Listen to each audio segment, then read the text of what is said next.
दोस्त खैरियत से होंगे। अगर मैं आज आपको दिखाता हूँ अपना लेसन जो मैंने लगाया है, वह सिर्फ वर्मी कंपोस्ट इस्तेमाल करते हैं हम इसके खाद की जगह पे। ठीक है, इधर आपको दिखाता हूँ, इसको चेक करें।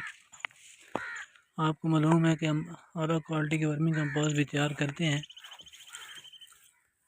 तो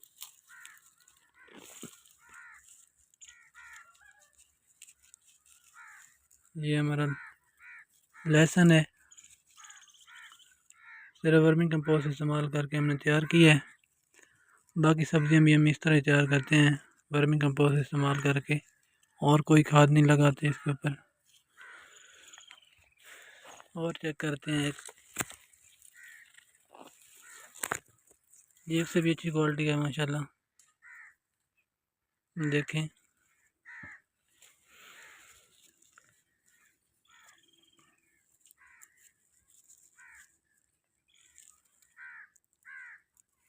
वर्मी कंपोस्ट के बहुत ज़्यादा फ़ायदे हैं।